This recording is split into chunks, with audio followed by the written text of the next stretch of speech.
Hey guys, Kevin Shaw here, editor-in-chief of Mopar Connection Magazine.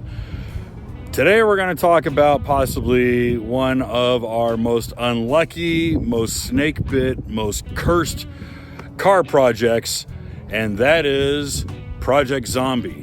This is our 1970 Dodge Superbee that we picked up back in Hebron, Ohio, almost a decade ago, and we pulled it out of a barn. And we actually pulled it out of a barn using another 70 Superbee. It's actually a pretty fun clip. We'll put it up here. Unfortunately, this car was just an onion of rust and corrosion and just a lot of bad parts. And it pretty much needed everything. Now, a lot of you guys already know that the 70 Dodge Superbee is unique to the 68 and 69. Obviously, 68 and 69 had their differences. Grille, taillights, side markers, yes. But for 70, they changed a lot of the car. The quarter panels were different. They had different alcoves right behind the door. They had a very different tail section. It was rounded down instead of a nice kick up like a Charger. They had a very different tail panel and a totally different grille, totally different front fenders, totally different hood from the previous 2 years. That was primarily to accommodate the Superbird. The fenders, believe it or not, for the Dodge Superbee were identical to what they used on the Superbird, on the Plymouth. It's one of those things that Chrysler did. But because of the rarity, because of the uniqueness of the design of the car, the aftermarket just hasn't caught up. Auto Metal Direct has done a very good job in providing a lot of parts for the 70 satellites. We are starting to see the trunk lids. We're starting to see a lot of the quarter panels and different things that are necessary to building a 70 satellite or Roadrunner GTX. But the B has still been a little bit left out in the woods. And unfortunately, that is something that we've encountered. We tried for years to get this car back together again. We hooked up with Dave Chamberlain, who you guys might remember from restoring and helping repaint Zombie and doing a lot of metal work on Zombie over the years. He finally cried uncle and said, listen, this is just going to take so much work, and I've got customers who I've got to take care of. And so he was happy to get rid of this thing. And he actually took over Marcia for us and helped paint Marcia after fixing a whole lot of metal work on that car. So big kudos go to Dave Chamberlain. He honestly got thrown to the wolves when it came to this car, and I felt really bad for really kind of handing it to him because it just needed so much work.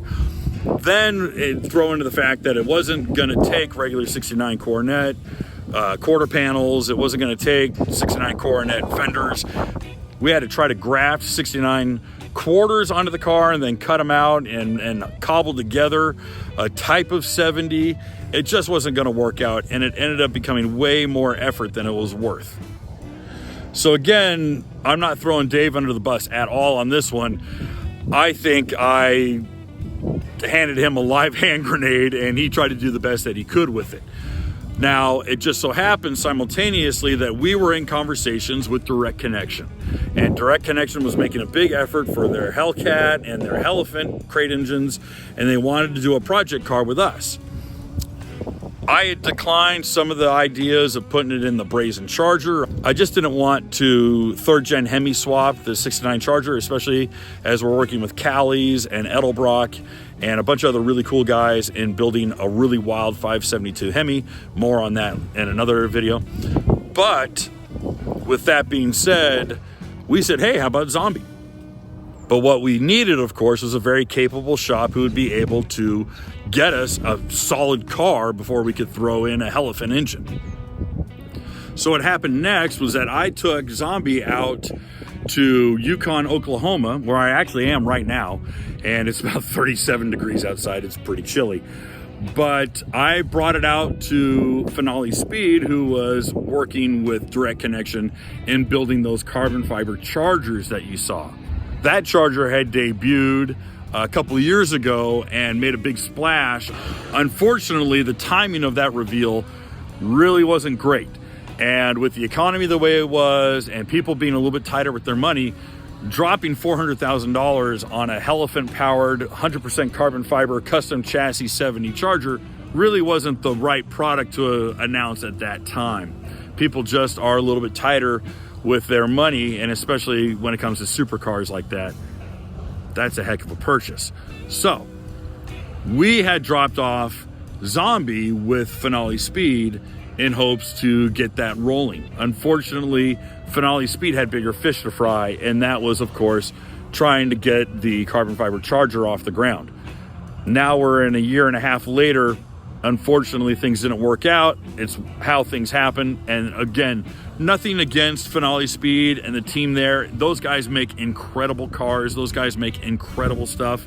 If you are in the market for a shop to restore your car, to bring your maybe B-level car up to an A-level, definitely hit up Finale Speed. These guys are phenomenal. They're really, really good. In fact, I kind of felt like I was bringing them down a little bit, bringing this hunk of junk to them. All that being said, Finale Speed had to say, Kevin, I'm really sorry, but this just isn't going to happen. There's other business obligations that we have, and this thing has just been in our back storage this whole time. Again, no problem. I'm a guest in your house. We were trying to work something out. It didn't happen. Let's move on. So I made my way out to Yukon, Oklahoma again, hooked up the Zombie onto the trailer, and now I'm bringing it home. The question is, what do I do with it? Okay, so I have a real problem. And my problem is that if I'm not 100% in love with the car, I have a really hard time dedicating a lot of time and effort into it. A lot of you guys might be indifferent when it comes to that. I have to be able to walk outside and be out there in my pajamas and just stare at the car for hours and just admire it. And I have a really hard time with 70 Superbees. I'm not one of these guys who wants to have one of everything or a fleet of 50 cars. I don't know. I'm just not one of those guys. I like what I like, and I can fall in love with some cars I didn't think I would. Marsha is one of them. I absolutely love Marsha. I think Marsha is a riot. I have so much fun in that car. It's a big old boat. I just never fell in love with the Zombie. And I don't mean that negative towards anyone who loves 70 Superbees. In fact, I'm kind of putting this out there for you guys who do love 70 Superbees. We got the sheet metal to put the quarters on. We have new trunk floors in it. As you can see, we started on doing the mini tub kit from US Car Tool. One side's done and the other side isn't. But the parts are there. We have new floors in it. We have a new trunk in it. We have the rear valance. We have the rear cross member that's already in it. We cleaned up the taillight section, but there's a lot of work that needs to be done. There's choices that I made with the car that probably are going to bite me in the butt. Number one, I got rid of the original factory hood. I thought it looked like a pig snout. I hated the way that hood looked. I sold it to a guy who loves the way that hood looks. I'm glad that he got it, and he got it for a pretty cheap deal. I was going to go with a fiberglass hood, and since I was going to go with a third-gen Hemi, we were going to graft on a Demon-style hood scoop. I thought that would look really cool on a 70 Super Bee because of the long, wide grills with the headlight bezels. I thought it'd be kind of neat to have that long, wide scoop in the front. I thought that'd be really awesome, and I know the guys at US Car Tool do have everything necessary to make a knockoff of the Demon hood scoop. So that was high on my list. I was going to run a 5-speed Tremec behind a Red Eye, which is an 800 horsepower, 797 horsepower third-gen Hemi. I was not going to go Elephant. I didn't want to cage the car. I didn't want to go as crazy as... Again, I just didn't want a full-blown race car. That's what the Charger is, and, you know, the Charger's going to progress into being something a little bit more aggro. I didn't want two of them. So I thought 800 horsepower, that, you know, turnkey, it's reliable, it's what's in production cars. So I thought, hey, let's go Red Eye. We'll go with the Red Eye package, and we'll make it kind of a demon, a demon bee, you know, sort of thing. But then again, a lot of you guys who are familiar with the channel and are subscribers to the magazine, you already know that we did a 5-speed Tremec swap with Silver Sport earlier this year with our Brazen Charger right before Power Tour. So I kind of used that. I cashed in that ticket for the Charger knowing I was going to enjoy it way more, and quite frankly, the Bee had been put on the back burner. So much so that we had a Dana 60 that had been sitting in my garage for close to 7 years, and that is now in the hands of Chris Wozniak as we build the Run Burgundy, which is a 70 satellite that he's going to do all the sick events with, the Sick Week and Sick Smokies and all the other different sick events that he wants to do with that car. That also has our 505 stroker motor that we did with the trick flow heads, you guys might remember. So anyways, back to Zombie. What do we do with it? I frankly don't have a plan. Okay, so inside you can see that we do have our fiberglass hood from VFN Fiberglass. I've got a 70 non-AC dashboard. 70 is different from 68 and 69. The Rally Dash is different. And it's different because they moved the ignition switch from being on the dash, like my Charger, to on the steering column. So you would see that it's actually smooth where the ignition switch is. We also have a replacement deck lid. I also have a fiberglass deck lid. I was thinking of going really lightweight, but a 4-pin deck lid just wasn't going to work out. So we did find a replacement. Again, we've got new floors already in it. We've got a new trunk pan already in it. The subframes have been patched where they needed to be patched. And we have one wheel well that's been replaced. Just, it's in there loosely. And with the mini tub extension kit. The other side still needs to be done. Inside, you'll also see that there's even a replacement firewall because we had so much corrosion on the firewall. So that can either be cut up and used as basically a patch kit, or you can cut the whole thing out and put that in there too. Again, there's just so much in this car that needs to be done. There's so much work that is required, and I don't have very much time. I got other project cars we're working on. I got other engines I'm working on. And of course, we run a daily magazine, moparconnection.com, and we also do video. So in addition to all of that, this car just hasn't been a priority, and I feel really bad about it. I don't want to see this car destroyed. I want to see this car come to fruition. Originally, the car was that sand pebble beige. It was almost like a butternut yellow. And then it had the burnt orange interior. You can still see the burnt orange paint here on the doors. I was not gonna keep those colors at all. That's me personally. I hate yellow. I can't think of a worse color on the planet than yellow on a car. I hate it. And you're all gonna go, I love yellow and yellow's the best color, and that's fine. This is all personal opinion. But I was actually gonna use the 2015 blue ceramic. It was the last color they had on the ACR Vipers. I thought it was a really neat color. Plus, since I was calling it zombie, it kind of had that kind of bluish gray dead zombie color, and just do a black interior. Black is cheap, black is available, and since I was going to run aftermarket seats, black was going to make things really easy. So that was my plan. It doesn't have to be anyone else's plan, but that was my plan. I'm thinking my plan's dead. I'm thinking I put this to bed and I find a new home for this car. Personally, I hate giving up on the car. I just do.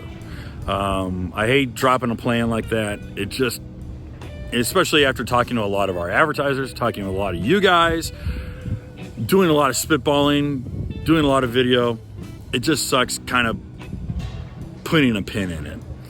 But again, it's been 8 years of working on this, and we haven't gotten very much further than where we were 7 years ago. So I think, honestly, this needs to get in the hands of someone who truly loves 70 Superbees, who wants to build something fun, who wants to kind of pick up the ball where I dropped it. If you are interested in this car and you want to pick up the ball where I dropped it, then why don't you hit me up? Go ahead and email me at kevin.shaw@shawgroupmedia.com. That's my email address. You guys can email me there. In fact, you can email me there with questions and other comments and other things like that anytime. You guys want to see more stuff in the magazine? Hit me up there too. But if you are interested in the 70 Superbee, I do have the original VIN tag, and I've got a big bucket full of other parts, just some random oddities. Not a lot of cosmetic or interior parts, but just some stuff that went with the car that was in decent condition. Enough for me to keep it at least. With that being said, guys, I I really do hate it. I kind of am, I guess I'm calling an audible on this one. It's not my style to roll over, but with the priorities that we've got, with other things going on, this car has to find a new home, and I want to see progress on this car. And if you think you can do it, it's a lot of metal work, and you're probably going to need a table. You're probably going to need a frame table for this one. But if this looks like the car you want, I'll make you a really, really good deal. We're not asking a lot for this guy, and we just want to basically get what little expense I have out of it. So I am not going to make a delivery, by the way. That's up to you. So if you are interested, I can give you more info on the car too, get you more pictures. If this video isn't enough, I can get you more pictures of the car as well. But this is one of those instances that I would rather see the car survive in someone else's hands than languish in mine. So unfortunately, this is my apology to a lot of you guys who are asking about this car. Hey guys, we're real excited to announce our new shirts for Mopar Connection, including our I Speak Mopar shirt with some of the most legendary names iconic to Mopar, like Panther Pink, Go Mango, and Pistol Shifters, and much, much more. And we also have something special for you small block guys. The new Order of the Small Block. This one has the timing rotation of the small block LA and Magnum motors listed there on the back. And we still have plenty of our What Does Mopar Mean to You shirt and our Order of the Big Block shirt. You guys can find these all at the Mopar Connection store at www.moparconnectionmagazine.com/shop. And since I was in Yukon, Oklahoma, thought I'd drive about 20 minutes over to El Reno to go check out Sid's Original Onion Burgers. This is the home of the original onion burger. Been around for about 120, 130 years. I'm not gonna lie, I was kind of disappointed in just how dry the burger was. But I realized very quickly that it was pretty much my own fault. When I looked around to everyone next to me and all the locals and how they ordered it, these guys knew how to order a burger. I just kind of went with the grilled onions and the patty itself. I saw guys next to me actually get creamed corn on the burger, saw a lady with lettuce and tomato and all the fixing. So I think I ordered it wrong. So I really want to give Sid's another chance the next time I swing through El Reno on Route 66. But I will say that the fries and the strawberry Oreo shake that I ordered were out of sight. Those were reason to come back alone. With the zombie all loaded up on the trailer and me not having any more reason to be hanging out in Oklahoma, I decided to head back east to Tennessee and drag this old B-body back home.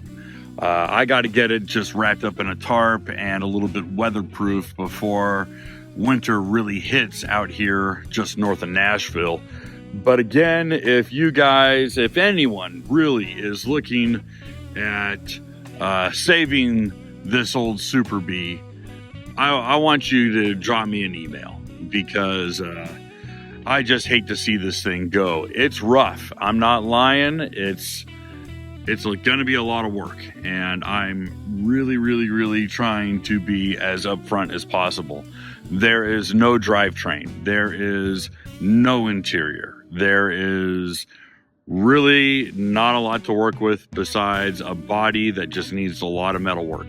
So if you think you're up to the challenge and this doesn't scare the pants off of you, once again, why don't you drop me an email at kevin.shaw@shawgroupmedia.com, and we'll discuss price and how to get this car in your hands. All right, so that's gonna wrap up today's video. If you enjoyed this one, why don't you give it a like, maybe leave a comment, share it with your friends, help us grow the channel. That'd really help us out. If you want more awesome Mopar content, Mopar Connection Magazine is a magazine, #1, first and foremost, and it's entirely free to you. just go over and visit us at www.moparconnectionmagazine.com, where new articles are written and published every single day, Monday through Friday, entirely subscription free to you. We'll see you there.